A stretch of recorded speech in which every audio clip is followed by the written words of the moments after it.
Artiste et politicien, comédien, bonjour.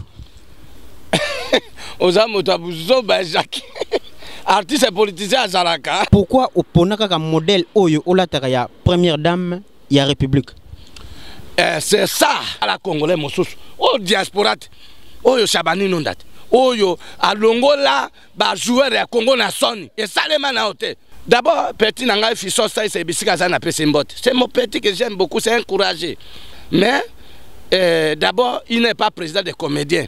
Yo, bi que ba américain ba na bango pe makasite. Mais to banga ba américain ka partir à cinéma na bango. Ngana linga ka ba banga Congo à partir même na ngai. Voilà chers téléspectateurs, bonjour na banda ko place besoin mi dimanche lelo émission solo la bien eza émission na bino besoin chance ya kolanda na Soli TV dimanche lelo eza émission na bino besoin chance beaucoup de sang na banda na bino ça qui n'a pas 7 ans 1 franc dimanche lelo to yambeli bino na yebite na benga nani comédien, musicien ou bien politicien. Azana plateau solo la bien dimanche lelo tozo yamba ensemble na bino na banda ko donc lelo zande émission ya koseka na koseka pesa eloko ozo eloko onga na benga fille garçon donc aza ya moko maman et moko papa bientôt tozo yamba na plateau solo bien azo na plateau solo bientôt beta masolo ndenge kaka ezalaka na yebite lelo to beta masolo soit ya musique il y a politique ou bien il y a comédie donc dimanche lelo tozo yamba artiste azo kota na plateau solo bien dimanche lelo ngana bino ezalaka esengo to pesa kaka eloko tozo eloko ndenge kaka ezalaka dimanche lelo ezande sengo yenani obomona wana azo kota na plateau solo bien maman o azana kati ya plateau solo bien toujours yamba journal lelo na bino na émission solo la bien na Soli TV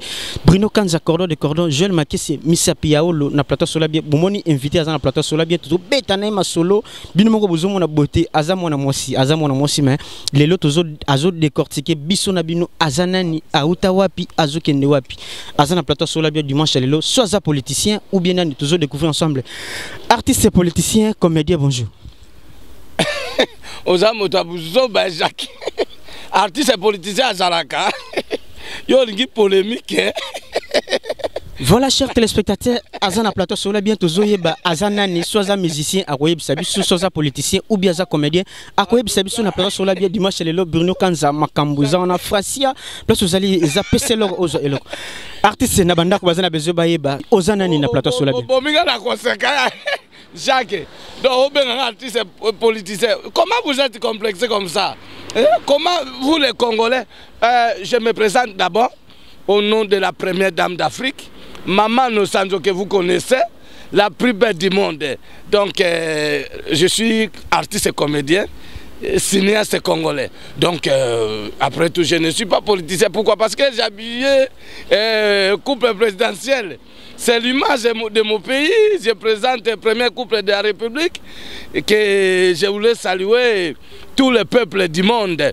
Donc, tous mes fans qui me suivent, qui m'aiment, qui ne m'aiment pas. Et je suis là-bas pour vous servir l'allure en tant qu'ambassadrice de la joie. Donc, Maman Nosanzo, la première dame d'Afrique. Ici, nous sommes vraiment dans la commune de la Gombe, précisément dans la capitale démocratique du Congo. Ici, en RDC. Et donc, je fais l'honneur de la RD Congo.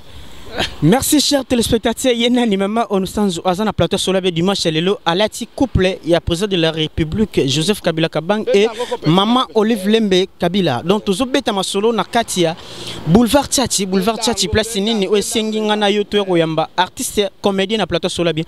Artiste comédien na banda ko bazozela bayeba oza artiste comédien. Pourquoi oponaka ka modèle oyo olataka ya première dame ya République? C'est ça, la culture. Chaque artiste du monde a ça la connaître la culture en Bokanaye, a ça la connaître la politique en Bokanaye. Moi, Dieu m'a inspiré, moi, cet caractère et motomoka koko sanjangote parce que chaque artiste a l'image de son pays.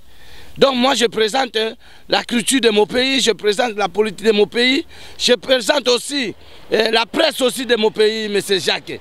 Je t'adore beaucoup chaque fois quand je te suis et vous êtes un homme modèle. Tu poses des questions un peu pertinentes, mais je suis prêt de vous répondre. Donc, je suis vraiment comédien, comme un ambassadeur de la joie, église qui est au milieu du village. Donc, je ne suis pas politicien. Tout le monde sait que moi, je suis comédien. Dans quelle qualité que je suis politicien? Merci chers téléspectateurs, Aza comédien, Aza na plateau sur la bien dimanche le loka kanengi bozolanda, mama onesanjo ndenge kaka ezalaka pesa eloko ozo eloko na kata Soli TV balobi makambo. Mama onesanjo bazolanda na ndako na solo la bien na kata Soli TV dimanche lelo Bruno Kanzande mutozawana donc Joël Makiesi sur ma caméra. Mama mais na kati ya ville province ya Kinshasa ozo représenter Maman Olive Lembe et Dédé na monde artistique. Est-ce que vous sentir vraiment que ceux qui tali na gauche na yo, tali na droite na yo, banani ba etufaka yo otake maman na kati ya ba monde na bino artistique? Monte etufaka nga zate, moi je suis libre, je suis polyvalent. Pour moi, j'ai l'idole de mon grand frère que je salue, Kounma de Red d'Angleterre, maman Balio Sombo, Otobenga na kombo ya Freddy. Yende muta formé ngai na outi na école à groupe la maman. Donc maman Balio Sombo yende azali modèle pour ngai parce que j'étais aussi passé dans son groupe aussi. C'est à partir de là que je suis aujourd'hui comédien. Bon, par rapport na côté angai mal à l'aise ou bien que tu viens moi je suis l'artiste qui fait l'honneur de tous les artistes et comédiens congolais, particulièrement cinéastes et comédie. Et donc je ne suis pas un artère simple, mais je suis coordonnateur général de la Pacosico. Pacosico, c'est une plateforme des artistes et comédiens et cinéastes du Congo. Nous sommes une plateforme qui est bien structurée, bien organisée, et je ne suis pas seul. J'ai des cordons aussi qui... Au Bazako Sekondengai, coordonnateur général et adjoint chargé d'administration, c'est M. Makala avec beaucoup de groupes Nzoi. Et coordonnateur général adjoint chargé de la culture et art, c'est M. Professeur Moné de l'INA, c'est un éminent. Donc, maman Nosanzo, ce qui te soque sur la Makamboyo, Naebi Sakabino qui est Kosuka Wate, quand Naebi Sakibino qui la guerre, c'est la longue et populaire. Ce n'est pas 10 éléments. Quand on a cadre politique, mais même la comédie. Parce que quand on parle de l'histoire du théâtre et cinéma, ici dans notre continent d'Afrique, on voit Matamata et Pilipili. À l'époque, Boyebi bien, et si quand on bandit Makambo ya théâtre, tu as la balle mondiale. Tosokotala, grand cinéaste congolais, Lokola Bamama et Wasso, première actrice africaine qui a fait le cinéma. Aujourd'hui, les gens commencent à parler d'autres pays, mais c'est comme ça, moni nzambe na bolingo na ye akita kipe a sukolinga na bumbu pe na moment yo je serve le pays à travers le cinéma. Donc je ne suis pas là pour parler pour d'autres personnes, mais je suis là pour répondre des questions par rapport de moi-même qui incarne la femme congolaise, que je salue l'honneur aux distinguées premières dames, la mère de la nation congolaise, la première conseillère du chef de l'État, Maman Olive Lembe Kabila. Donc Maman la Sifa Kabila, na Roi Kabila Junior. Vraiment je salue avec tout honneur, avec double honneur, le commandant suprême, le père de la démocratie congolaise. Son Excellence, Monsieur le Président de la République, Joseph Kabila Kabang, le grand bâtisseur. O Tobenga kana kombo ya président prophétique. Le raïs talaka mboka ngondenge koma. Ba Congolais belé na bike ndenge na zokolo baboye. Bana poto bazokolanda ba diaspora na ngai, surtout ba Congolais ba sepelaka kozonga na mboka pona ko investir. Tala Congolais mosusu. O diaspora oyo Shabani nondate. Oyo alongola ba joueur ya Congo na soni et salema na hotel yena mutomboli kembe grand basketteur na pesa kaepe longonya na grand frère nanga Ibenge grand coach in Afrique centrale Ibenge coach oya yembaka njemba Ibenge coach c'est moi nous sanzo na Mirador et pas ya patron la dilu ya que son âme repose en paix rapato weekend to ningisa bakini oyo maman nous sanzo nazaliawa poser mituna na répondre opo donc na kima ke mission na mingi mais lelo vraiment ozwingai na passe pour na utimbandaka na utepa gouverneur ya bobo mobali ya Mamado na mbandaka donc bana Équateur donc bomoko quoi Équateur ne tombera jamais grand Équateur eza twapa eza la boende eza biso tout bana Équateur eza game na gbadorite. Voilà, chers téléspectateurs, Mungal Azana Plateau Solo bien Pesa Eloko Ozwa Eloko Yenani Mama Oazo représenté par Maman Nyos na monde théâtre na ville province de Kinshasa na République démocratique du Congo bino obozi biso na nzela na Plateau Solo bien dimanche lelo to yambeli bino acteur actrice Mama Onesanjo yenda zana Plateau Solo bien dimanche lelo tuzo beteni masolo ya comédie Mama Onesanjo bazana bezo bayeba place outi bayebi lelo bazomona yo mingi kolata teni ya première dame na chef de l'État. Est-ce que dans le monde il y a une comédie? Ngana ebi président c'est un président de comédien, c'est le bino. Et président Masumu, asa président de comédien. Yo lisu sur eux senga goza président, il y a ba comédie, il y a ville province, il y a Kinshasa. Eza nini ba président ba goza la combien na mboka moko?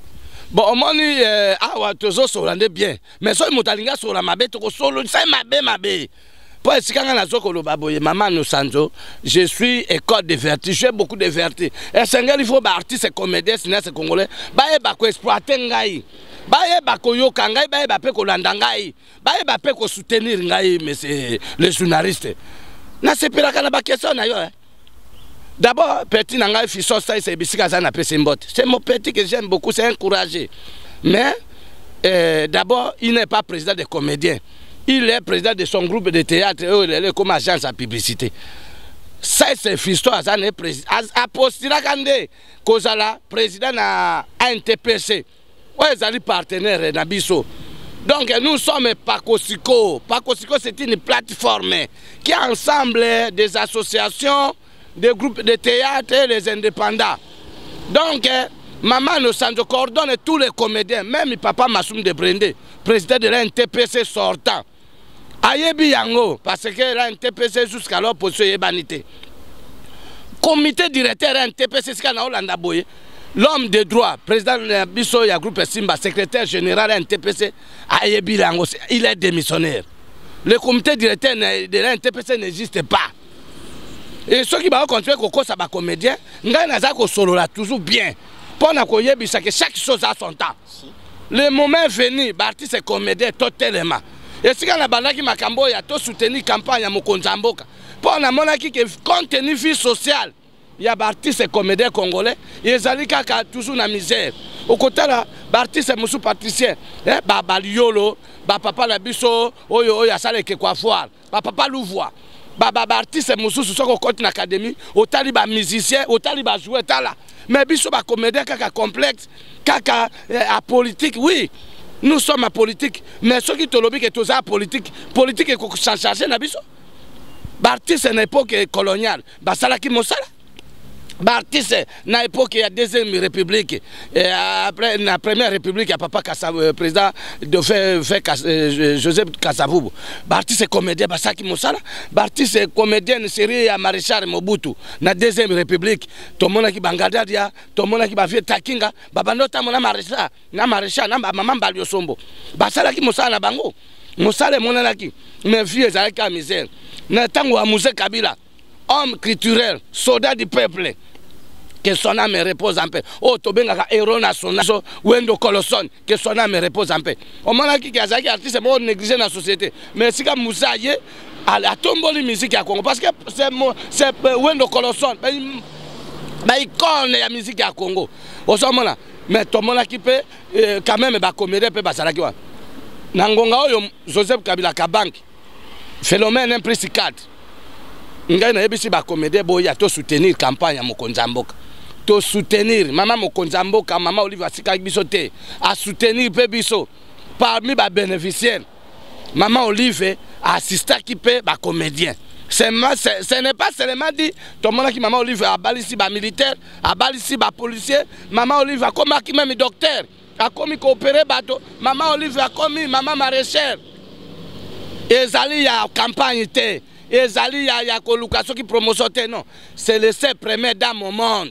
Oh tout le monde qui ya solo, maman azokoli na ba pigime. Maman azali partout na ba secteur nyonso. Nakati ya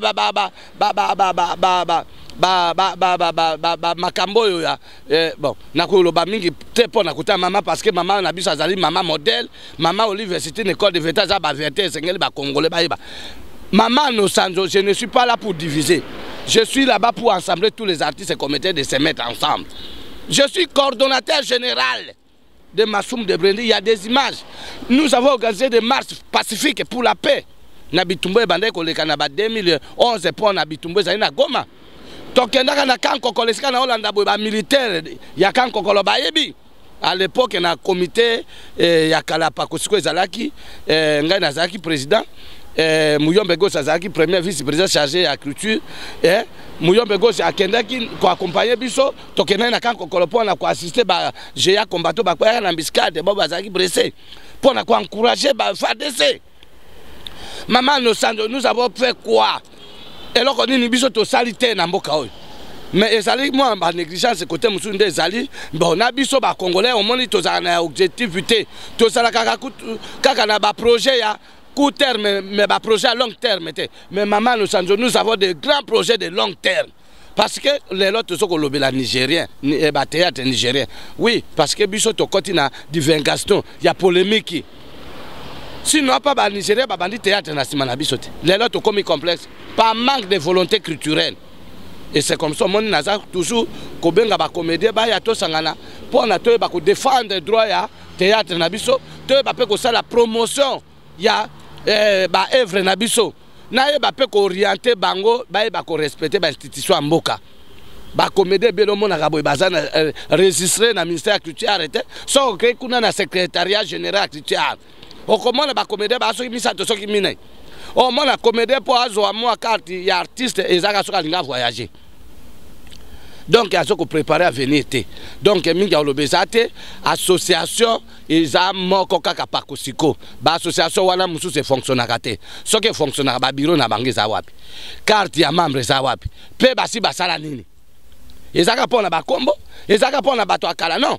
Na kati ya musala théâtre na biso muto akala zalaka te, muto asika zalaka te. Nous sommes toujours des artistes. Ça dit ceux qui bango baza bato akala, il faut bato asika pe bazala. Donc l'affaire c'est continuité. Donc ba babanda ke zaki pe bango te, ba babanda ki liboso basi bakufa.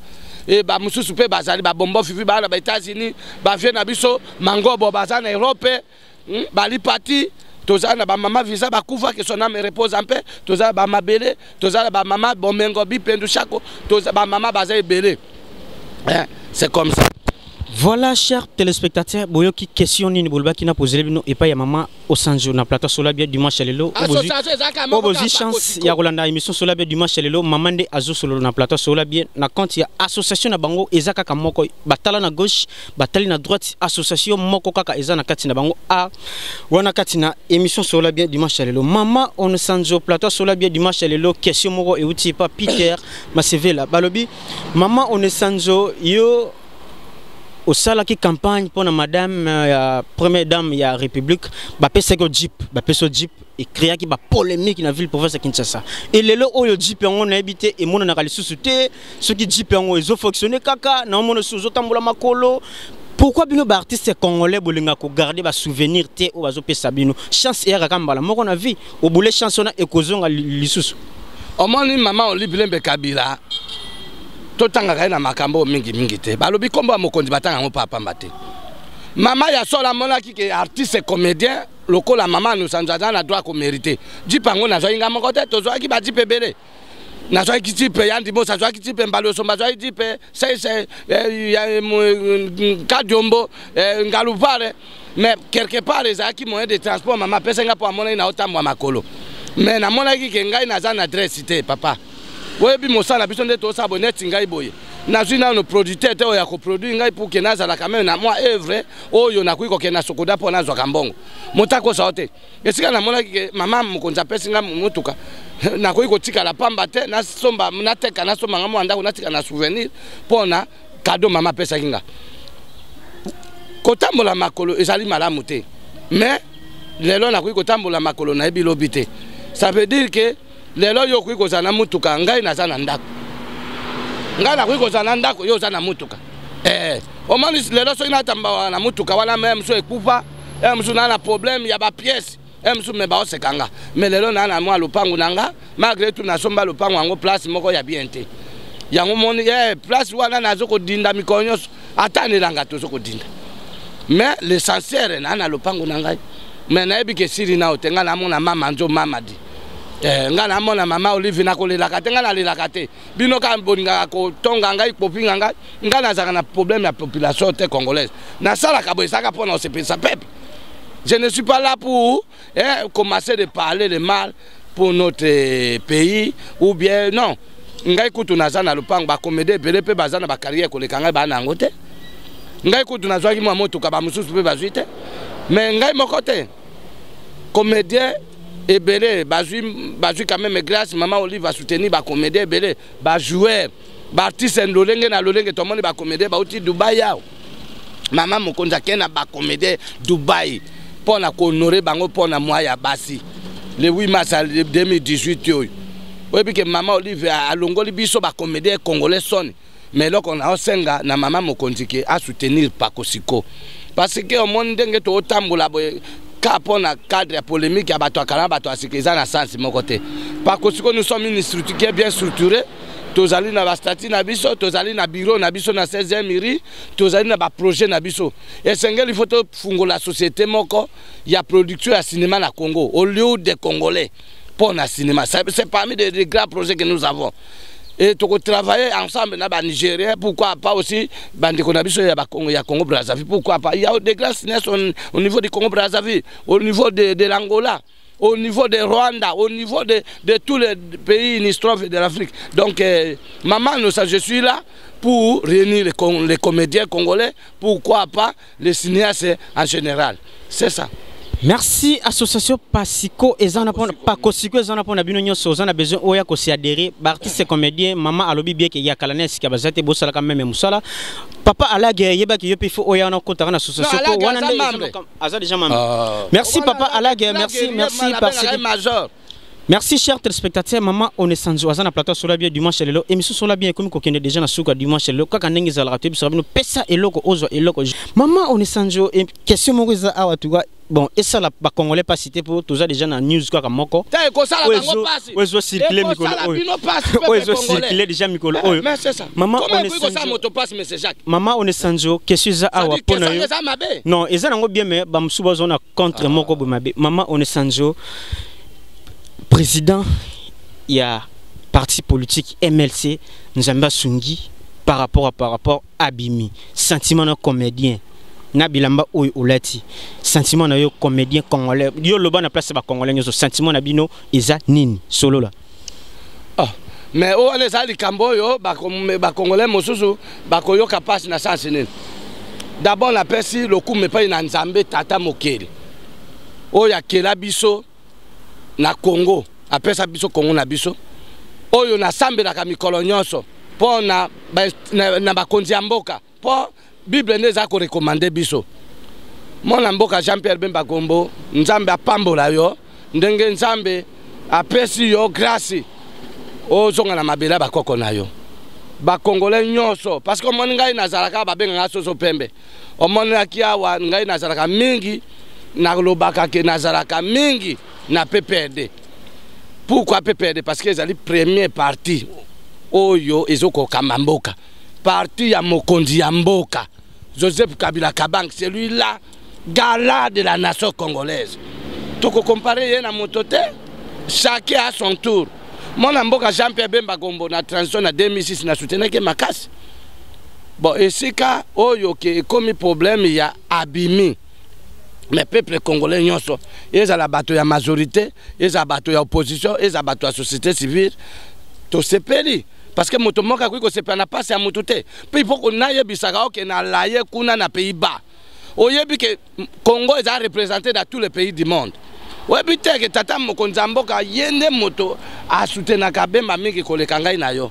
Po misusu bato misusu balukaka ka moto epela Congo ekabwana po bango ba sepela bandoki ya Congo. Et en plus, Bemba c'est un nationaliste. Bemba c'est un vrai patriotique. Un vrai patriote. Payende motoyo a soutenu l'idée de Tata Mokonzi pour la démocratie na Congo. Phénomène un plus 4. Mon amboka Jean-Pierre Bemba Gombo azali qui vice-président chargé à Ecofin. Yene moto accompagne qui démocratie yo. Akolingate que démocratie ebeba. Pe en plus c'est là qu'on a oyebisa ba congolais. Mboka oyo na yebisa kabino ke eza ata na président moko ta kozwaka pouvoir na mboka oyo na RDC na Mindoki.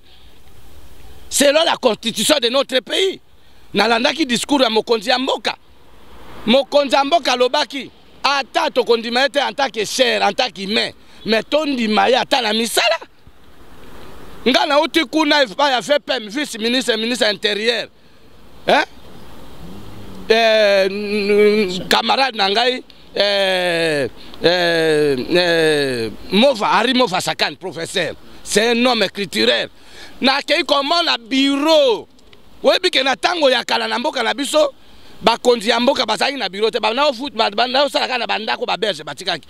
Mais na politique ya Kabila tuti comment na auti ku inaugurer banque na Katanga. Tala gouvernement provincial na Katanga. Tala na Kinshasa ne ba immeuble soko tongama. Mokonzi ya mboka ya deuxième république. Joseph Désiré Mobutu que son âme repose en paix. Fait na biso wana na sepena na cadre unité pour unifier qui pays. Mais quelque chose 17 ans ya Kabila na pouvoir et l'équipe 32 ans ya Mobutu. Nani? Maman nanga parce que bino bozo komona te. Soki bazui mabanga oyo Kabila tongi na Congo. Ba école oyo Joseph Kabila Kabanga tongi. Ba hôpitaux, ba école. Mais je vous dis que c'est difficile à expliquer parce que papa Nabiso Mobutu ye asalaki mingi na biloko oyo mindela sikaki. Yo solo na Bemba azali nasi na répondre que mon mboka bimi azoko ya na mabela mboka na ye aye atozoko préparer l'élection soki ya ko postuler. Je pense que ekozala malamu parce que biso tozoko lobela wa nde makambo ya Congo. Mon mboka Jean-Pierre Bemba Gombo président ya MRC honorable sénateur ti lelo azalaka sénateur na sénat kiti na ezali biso na Bemba tozali moto moko toza ba congolais. Tata mokonzi mboka azali mokonzi ya RDC azali mokonzi ya tous les peuples congolais yende tata et maman na biso nde Congo. Et balobi maman Olive ne motaza ko présenter RDC motabali mama ye wana tata biso toza bana ya mama ndo mama Olive Lembe Kabila. Moi je me souviens mokolo mosusu tata mokonzi mboka Joseph Kabila Kabange o na benga na kombo ya mona Kimbangu atikaka bureau na ya wana palais de la nation akei prémature chapeau na mona mboka premier ministre na ko bossa na terre na vie nanga Matata Mponyo l'homme en cravate rouge bonne gouvernance abongisa prémature wana prémature wana ezalaka depuis époque coloniale na kota ka ngoka serimo na mboka Jean-Pierre Bemba Gomba azalaki vice-président ya Ecofin. Mais Matata Mponyo na vision ya mokonzi mboka to bandaki na 5 sentiers lelo to na révolution à modernité tala hôtel du fleuve o bwana to benga CCZ tala hôtel du fleuve tala Pullman na kotanga misala Kabila salite il faut zala ka ndoki po boya ye il faut zala ka ndoki po yina ye comme biso to zala esprit ya ko yina motema ya mabe mengai nazali artiste on a sala ka image ya mboka tala yo oyebi ke ba américain ba na bango pe makasi te mais to banga ba américain ka partir à cinéma na bango nga na linga ka ba banga Congo à partir même na ngai yo le kinga kana ki congolais te Jacques oza congolais lokola ngai même Chabani oya le kinga ite aza congolais lokola ezaka oya ye ta esurine na match ngai pe na comédie na ngai mokolo nzamba ko pambola ngai na ko produit ba comédien congolais na ko tonga usine o ko banda ko produit théâtre à Congo. Ça c'est parmi de mes ambitions. Les politiciens ils sont là c'est pas dit parce qu'ils sont des politiciens ça veut dire Congo zande ya ba politiciens. Non, Congo zali ya ba politiciens, Congo zali ya ba joueurs, Congo zali ya ba comédiens, Congo zali ya ba élèves, Congo zali ya jeunesse, Congo zali ya ba mpaka. Congo zali pour ba congolais nyonso, ezala ba ofere ba ofeline. Ba mama veuve. En tout cas, naza koloba boye na kanda te po elo ke sanga passe ezalini. O moni congolais mususu ke na poto afandi na ye. Mususu a changé de nationalité. A comment na belge ou bien français ou bien américain ou bien a comment na portugais mais aza ko embrouiller ba situation. Mususu kutu afandi wana asa ta na projet moko te. Nga na besoin de belé ba congolais ba na posa bazonga na Congo. Il y a beaucoup de diaspora. Mais loko tozoko senga ke politique pe mboka na biso na sengi na tata mokondi pour na landaki conférence de presse na salaki a lobby a réussi makambo nyonso mais loko asa atikali na mosala munene za problème à mentalité congolais asa un esprit ya unité te Kabila depuis azori bo continuer kaka ko kabola pouvoir kaka ko solo la ba dialogue asala ba concertation asala ba nyonso wana azoko sala pona totonga mboka ba mindele ba mbruye libi o monde libi panzani lelo ba komo lukandene nini ba zongisa mona ya Kadhafi na pouvoir et ça trop tard ba bebi si économie mboka na bango bon balingaki basala ko avanti lokola awa comme ba assassinat ki musée. C'est les mêmes personnes qui ont assassiné Mouzé. Et aujourd'hui, c'est-à-dire qu'on manipule les Congolais. Nous sommes grandis, hein? 58 ans de l'indépendance, c'est beaucoup. Nous sommes à l'âge de maturité. Nous sommes à l'âge de grandeur. Nous, comme un esprit, il y a tout se conquérir le monde, tout conquérir les pays émergents. Tous à la lokola ba Russie tala ba chinois ba yeko soutenir biso ba Russie ba yeko soutenir biso il y a des français qui nous soutiennent nous sommes à la semaine de française semaine française tozana na yango na cadre ya investisseurs français ba ya ko investir na Congo nous n'avons pas de problème avec les français avec les belges comme ça c'est nos confrères nous sommes des humains ils sont des blancs nous sommes des noirs mais nous sommes des peuples de Dieu on est des chrétiens. Moi, je parle comme ça en tant qu'un artiste chrétien. Moi, je suis chrétien de la ministère Amen. Je suis la fille de apôtre Leopo Mutomboka Lombo que j'appelle Munoko Nzambe. Basali Nzambe nyos to sambe la pona Congo. Décembre oyo tozoko bongisa élection. Ngai na votaki 2011 na votaki mokonzi ya mboka. Motakolo bateo Kabila a changé constitution non. Kabila reste président jusqu'à Mokoloyo, remise et reprise de Kozala. Ce qui peut, nous avons un gouvernement de l'Union nationale qui est chapeauté par le Premier ministre, un homme de carrière qui a travaillé avec Etienne Kisekedi Wamulumba. C'est Bruno Tibala Nzenze. 36 ans de carrière, s'il vous plaît. Mobile et Maman José Tibala. Mais c'est un homme compétent. Asa ko travailler yé mon côté asa ko travailler na banamboka ba José Makila sous mandat ba ministre d'État vice-premier ministre de transport ba excellence Thomas Loaka le Senzola mon ya maman Olive Lembe Kabila comprenez mon émotion nous sommes ici c'est l'ambiance de l'émission talaka tozo solo la yaya Jacques na biso gouvernement toza na 500 ba nomaki Bruno Tibalanzende si accord à Saint-Sylvestre. Accord à Saint-Sylvestre wana bakonzi ya catholique cardinal na ba monseigneur balobaki basali 80% ya pourcentage ya travail mais 20% tata mokonzi mokasala je pense 20% wana pe na faut pas au monde pe que décembre oyo soki ba moyen tokoki ko réunir tokoki ko komata 2019 c'est notre pays ngai na mona décembre oyo za mo passe pour une élection ngai na ebisi yo. Voilà, chers téléspectateurs, Tozobé Tamasolo, na plateau solo là bien, c'est un comédien, Tobé Tamasolo, tout chaque point, il y a Makamboz Oyo, et je voulais dans mon sorti à président Jean-Pierre Bemba. Mais nous avons compris à côté singa na gauche droite, bon, ils ont déjà TV émission solo là bien, nazana besoin bato, il faut pas solo là émission solo bien. Yo politicien ozoki ma émission solo là bien, zona micro, zona dispo pour na bien au lingi au répondre na question on a posé maman azana plateau ezaka moko sorti à président Jean-Pierre Bemba Gombo pour nos politiciens au lobby nini maman solo la bien dimanche lelo na banda ko ba sepeli ninga na mbio émission solo la bien dimanche lelo atuka émission ya bino ba artiste comédien ba musicien ba politicien donc na émission solo la bien eza sin magazine d'autorité générale et yambara batunyos ba pasteur pe ba leka émission solo la bien yo pe eza première fois leka émission solo la bien ozo solo la bien dimanche lelo na banda ko ba zo supplément trop politique trop bête na masolo politique jour trop bête masolo politique le trop bête masolo ya art aux on a 4 jours est-ce que les atos c'est politique est-ce que ndenge aux makambo ya mboka yo mama yo ngam no ebisa yo ke dimanche lelo na moni mingi ba journaliste bokomi na esprit ya oteka mboko yo oyebi ke moko boye na kima ke mission na parce que ozana ba question moko na lobi c'est makambo to bana kisasa c'est makambo to c'est ça politique donc nous les communes nous n'avons pas le droit de parler ce qui concerne le pays. Soki bitumbeza wa Jacques yo ko bima na caméra oyo soki bitumbeza wa ngana na kolata maputa oyo donc tala tuna bato ya Est, na Katanga, tuna bana Kisangani, bana Topo. Guerre à 6 jours, ba Rwandais. Tala, nasoko yebisa peuple rwandais. Nous sommes des Africains. Il faut pas avoir une politique de trahison. Nous voulons l'unité. Nous les Africains. Il ne faut pas avoir l'esprit de trahir d'autres pays, d'autres voisins.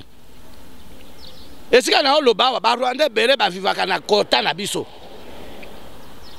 nous n'avons pas de problème avec le Rwanda. Oya lingazwa kota azui kota. Oya lingazwa corps des miniers peuple congolais fungola miso. Mokonza mboka lobi corps des miniers. Même les lois mokonza mboka oya ye ngonga ekokike alobi yemo aloba qui n'est pas éternel. Ngonga oyo chaque chose a son temps. Le panel tourne encore. Le seul président en vie c'est Kabila. Depuis nous avons eu l'indépendance jusqu'aujourd'hui. Aucun ancien président au Congo. Toujours par les trahisons de notre confrère Angola, Rwanda, qui nous trahit toujours. Est-ce que nous avons des problèmes avec eux? C'est la haine, c'est la jalousie. Notre richesse, c'est la richesse de tout le peuple africain. Le Congo, c'est le berceau de l'humanité. Mobutu, dans son discours, il a dit l'Afrique, à la fois, mais comme un revolver, que le cassette est placé au Congo. Il faut que le peuple africain comprenne. Tozali kobele là, botelema. Bana ya Angola, bana ya Libye, bana ya Afrique du Sud, bana ya Cameroun, bana ya Tchad, bana ya Congo Brazzaville. Je voulais profiter de saluer la grande dame du Congo Brazzaville. Maman Claudia Sassou, femme sociale. Maman wane pas inaye, donc ye lo belaka été. Azali azo salonnaire ba maman ya Afrique. To longba complexe. Les Blancs, ils sont comme nous. Comment nous sommes pères des Français? Comment nous sommes pères des Américains? Comment nous sommes pères des Chinois et de tous les pays d'Europe? Nous sommes les mêmes d'ici, mais nous sommes créés par le Seigneur Dieu, Seigneur Jésus de Nazareth. Mon frère, laissez-moi de vous dire que Kabila reste au pouvoir jusqu'à mon élection Ekosalema. Opposition, bazawa na basala tout babimisa candidat na bango. Majorité basala tout bakobimisa candidat. Kabila azali na dofete. Mais majorité nde oyo Kabila azali autorité morale. En tant que chef de l'État, galère à l'institution bakobimisa candidat na bango nde tokokende na élection. Élection eza guerre te.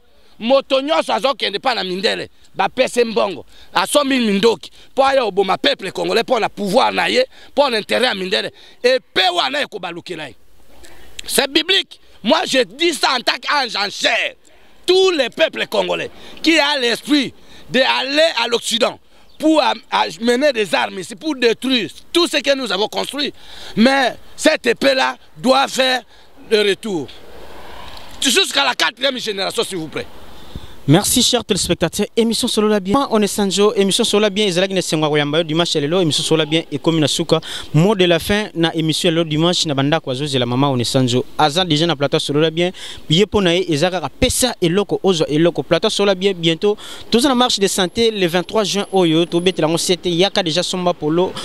Émission sur la bien pourquoi pas y faire ensemble na émission sur la bien na marche de santé il y a le 23 juin maman on est sans au mot de la fin ya émission ya lelo merci d'abord pour na kozwa temps ya déplacer na bureau ti na place tozali mot de la fin ya dimanche ya lelo na émission ya lelo mot de la fin juste de remercier le peuple congolais, tous ceux qui me comprennent, tous ceux qui m'écoutent, tous ceux qui me suivent, et j'encourage aussi les comédiens de venir adhérer dans la plateforme. Je suis là pour défendre les intérêts des artistes et comédiens congolais, pas seulement les intérêts des comédiens, mais défendre aussi des institutions de notre pays, en tant que fils du pays. Ça veut dire que moi, je suis aussi l'un des notables de la Grande Équateur. Je suis ressortissant des territoires de Bassangossou, des secteurs Wakabokeka, groupement Wala Isaka. Donc, nous sommes venus à Kinshasa pour travailler en synergie, ensemble avec tous les Kinois, avec tous les Congolais en général. Ça veut dire que je voulais donner aussi un mot de courage à notre chef de l'État. Tata Mokonza Mboka, Joseph Kabila Kabange, Yonde Nzamba Ponaki Yo. Toute l'autorité ne vient pas ni de l'Orient ni de l'Occident. Toute l'autorité ne vient pas ni de l'Est ni de l'Ouest. L'autorité vient de l'Éternel. Donc, votre leadership, c'est Dieu qui vous a donné. Avoir toujours cet grand cœur. Il ne faut pas avoir la peur. La Bible nous dit qu'il faut éclater la peur. Il ne faut pas aussi être vraiment déçu par rapport à ce que vous écoutez. Je sais bien que vous n'avez pas la culture de parler. Vous avez la culture de travail. Nous, les comédiens, nous sommes derrière de vous jusqu'à la dernière énergie. Jusqu'à le jour que vous changez le pouvoir avec le président entrant, le président que nous avons voté. Et tout ce qui va venir pour nous combattre, nous serons derrière de vous. Et je voulais saluer Sylvain Michel, chef d'état-major général, général d'armée congolais Jean-Didier Tumbalongira, qui est aussi mon papa aussi, l'époux de deuxième dame de la RDC, c'est Maman Jeté Tumba, Maman na Tristan. Pourquoi je peux aussi être ingrat de saluer aussi grand mécène famille Mandala, Willy Mandala, Kakato Mandala, avec l'épouse de Willy Mandala. Je voulais aussi saluer tout le monde qui a pris le temps pour me suivre. Donc, je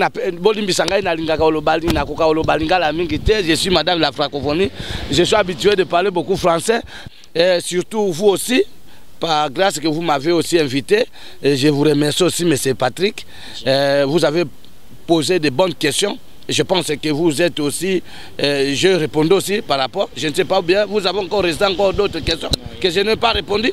Je voudrais encourager notre confrère, artiste comme moi, Chabani Nonda, et je voulais saluer notre camarade, notre secrétaire particulier, Peter Bolaza Bonsongo, Claude.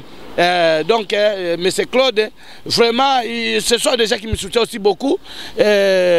Bon, en tout cas, les comédiens dans le Congo, tozali kaka na plateforme des artistes et comédiens du Congo, nous avons besoin de producteurs de marques. Hein?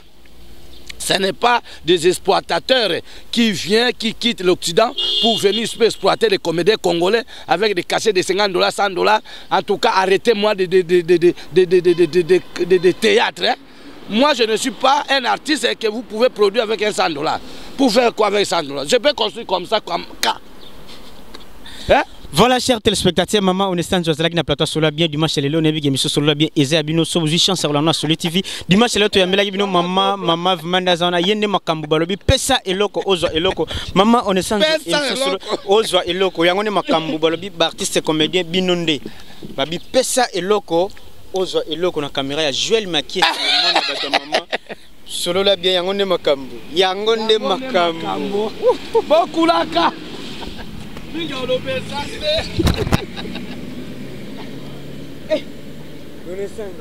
maman ya